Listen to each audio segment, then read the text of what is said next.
Assalamualaikum warahmatullahi wabarakatuh.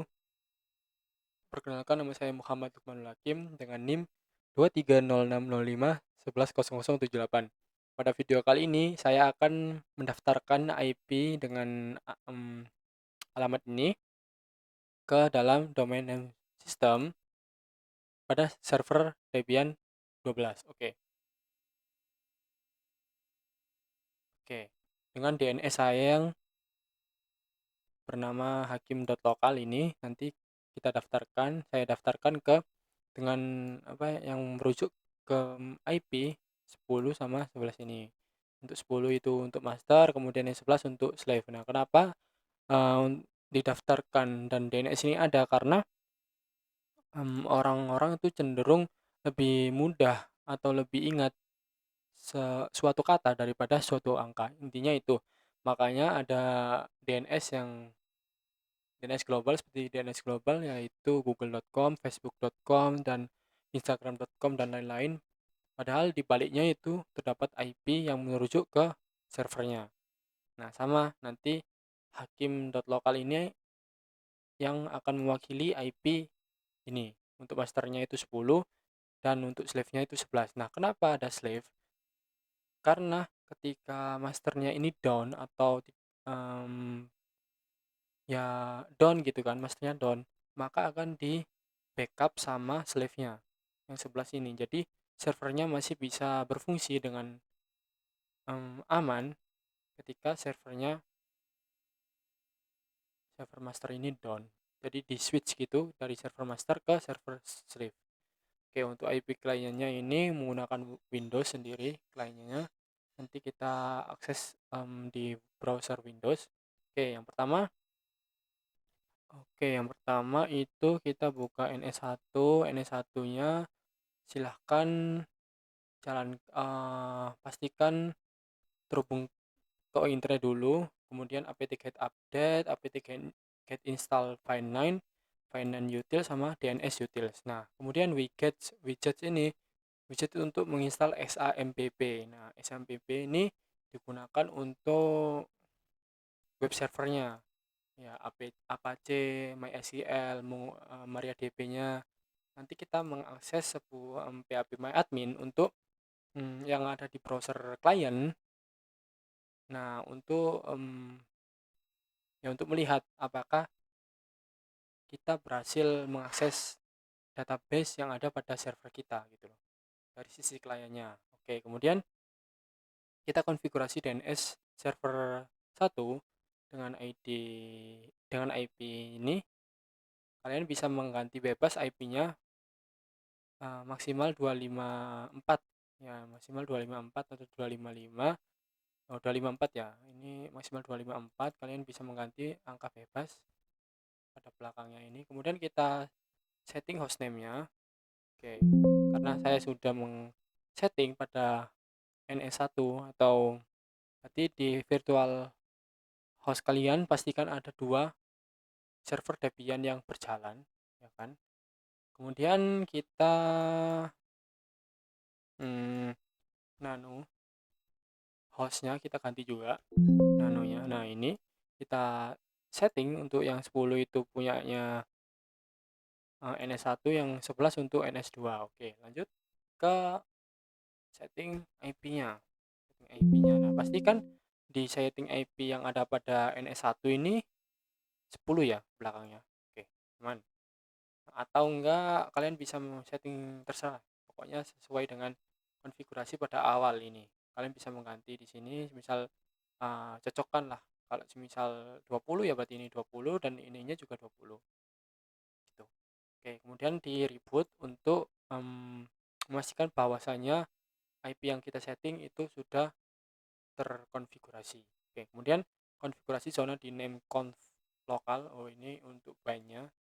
Oke, karena saya sudah menginstal Find9 tadi pada awal-awal, berarti tidak perlu install lagi. Dan kalian tadi ya, ini komennya. Dan widget ini untuk mendapatkan link. Ini sebenarnya link kalian installernya dari SHMPP. Jadi kalian widget ini, terus linknya kalian cantumin link installer dari XAMPP-nya. Oke, kemudian kita setting lokalnya. Nah, kayak gini hakim lokal untuk forwardnya sama ini untuk reverse. Nah, forward itu forward itu meneruskan, ya kan, meneruskan slave, ini jangan ke slave, type meneruskan ke sini, nanti kita buat filenya di sini, kemudian meneruskan, terus zona reverse-nya juga ini setting reverse, ini untuk IP slave-nya, slave, kemudian udah ya, kita membuat dan mengedit zona forward. Nah, karena ini buat filenya, ya kan, file forward sama mc ini dpmc ini untuk membuat database-nya.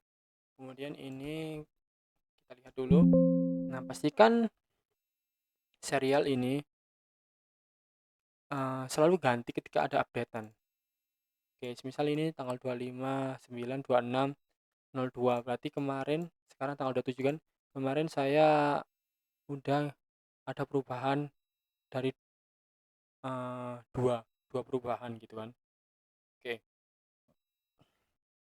kemudian kita mendaftarkan IP kita ini 11/10 untuk IP master, slave-nya 11, kemudian www.local.hakim.local ini untuk 11, kemudian yang 11 juga ini untuk blog, jadi kita aksesnya nanti melalui IP ini, IP slave.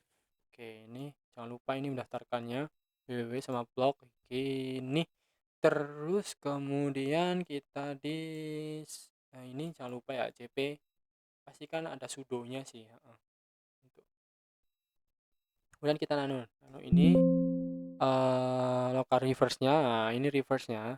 Tadi kan ini kan tadi mendaftarkan IP-nya. Nah, kemudian kita daftarkan DNS-nya. Ini DNS-nya sesuai dengan IP yang kita daftarkan tadi di forward. Oke, ini di reverse berarti NS1 lokal, hakim lokal, www. Nah, ini kan 11 kebalikannya ya, jadi reverse gitu. Kemudian membuat dan mengedit zona reverse. Oke, terus habis itu restart bind. Ini restart bind, kemudian status bindnya kita lihat dulu, bindnya aman, tidak ada journal. Oke, aktif running, kemudian udah gitu. Oke, kita kontrol C, jangan lupa kita cek di nano ini konfigurasi name server lokal. Oke, kayak gini ya. Terus kemudian hostname, nah ini konfigurasi DNS kedua. Nah, DNS kedua ini kemudian kita nano hostname. Oke, NS2 udah, terus ini hostnya, aduh salah, ini kontrol C, kita masukkan sini. Oke, ini btw saya menggunakan putih untuk meremote yang ada pada virtual machine. Nah, ini Debian A sama Debian B, kemudian saya buka putih, kemudian masukkan IP tadi, IP yang sudah kita set tadi ini ke putihnya.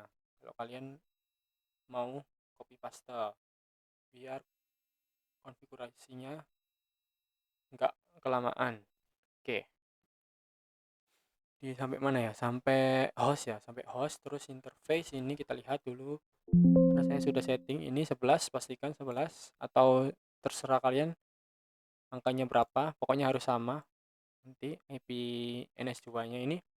Kemudian ini name lokal, konfigurasi lokal, aduh salah ya, oke, ini kita lihat. Nah, ini untuk zona forwardnya ini hakim lokal, kemudian IP masternya ini tentukan kayak gini, pokoknya tabnya slave, kemudian zona reverse-nya juga, kemudian ini nanti kemudian di restart bind, sistem CTL status bind, kemudian kita lihat nano resolve konfigurasinya di NS2.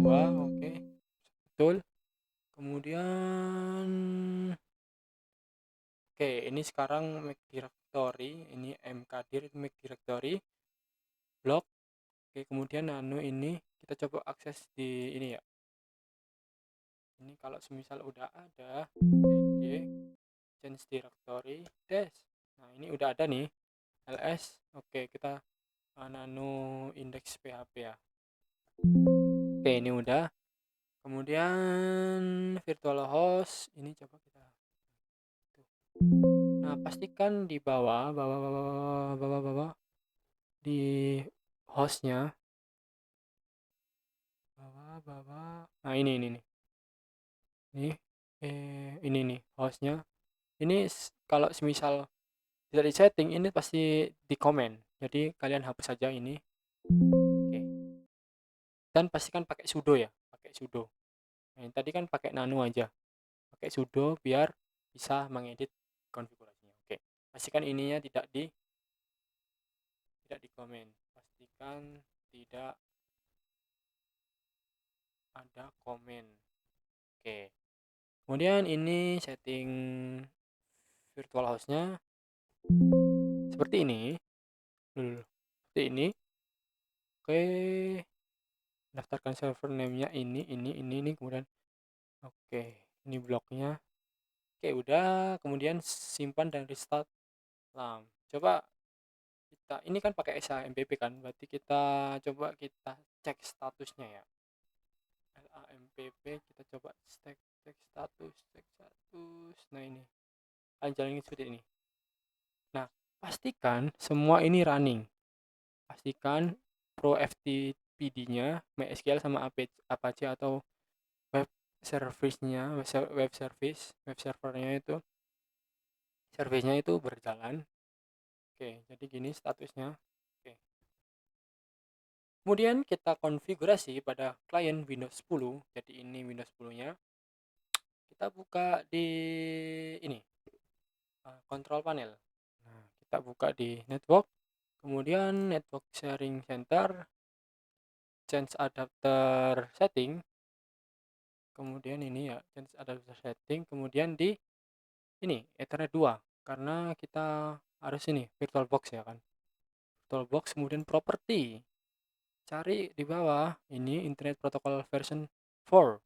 Terus TCP IP versi 4. Nah, ini kemudian ini masukkan ya, IP kliennya, kemudian dengan subnet masknya ini, kemudian DNS-nya ini. Nah, masukkan ini. Ini prefer DNS server ini untuk master. Kemudian yang alternate ini untuk slave. Nah, kemudian oke, dan close. Oke, close. Kemudian, nah ini ipconfig flash DNS ini untuk merefresh atau merefresh ya kan DNS karena kita udah setting DNS baru ya tadi kan. Coba kita ping coba ya. Kita ping dari CMD. Kita ping hakim.local. Kalau misalnya nggak didaftarkan hakim.local pasti nggak bisa ping, nggak bisa menerima respons dari servernya ya kan. Coba kita lihat. Nah, ini udah bisa berarti. Udah bisa. Hakim lokal ini menerima reply atau menerima respon dari servernya. Nah, biasanya kan kalau kita setting setting itu setting IP di server atau apa itu memakai angka di sini kan. Nah, karena kita udah mendaftarkan DNS atau domain name sistemnya udah didaftarkan, maka kita bisa ngeping dengan kata ini, dengan kalimat ini. Bukan lagi angka yang kita pakai yang kayak gini. Sebenarnya bisa sih ngeping juga kayak gitu. Tapi kan ya tadi kan manusia cenderung gampang atau mudah menghafalkan suatu kata daripada suatu angka. Kayak itu teori utama dari DNS. Oke, kemudian karena udah kita ping, otomatis kita bisa jalankan coba ya. Kita jalankan di ini. Jalankan di ini ya. Nah, coba ya kita jalankan ya lagi ya. Oke, ini udah nih. Oke, nah udah. Jadi kalian hakim lokal ini otomatis ke dashboard SAMPP-nya. Kemudian kita buka PHP My Admin, pastikan ini bisa ya. Nah, ini udah bisa buka PHP My Admin, kita bisa membuat database baru di sini. New database. Sebenarnya download ya. Oke, kayak gini nanti kita bisa create database gitu ya kan. Terus sampai create, bisa create table, pokoknya buat server lah. Kemudian kita tadi kan bikin blog ya. Nah, ini blog. Nah, ini adalah subdomain dari hakim lokal ini. Domain. Kita juga bisa mengakses tadi mendaftarkan www juga. Nah, ini sama aja sih. Sama kayak hakim lokal juga. Udah itu aja yang intinya dari apa ya, video ini kita mendaftarkan sebuah IP ke dalam DNS atau domain name system untuk mempermudah kita dalam mengakses sebuah website atau sebuah apa ya, sebuah aplikasi gitu. Jadi aplikasi dalam website dalam bentuk website ya. Jadi hmm, tidak perlu apa ya, tidak perlu memasukkan IP-nya 192 gitu-gitu. Cukup hanya memasukkan DNS-nya aja. Jadi kita bisa mengakses sebuah website. Nah, sekian dari video kali ini. Saya Muhammad Nurul Hakim ingin berpamit diri. Apabila ada kesalahan, saya mohon maaf. Assalamualaikum warahmatullahi wabarakatuh. Oke, akhiri, akhiri, akhiri.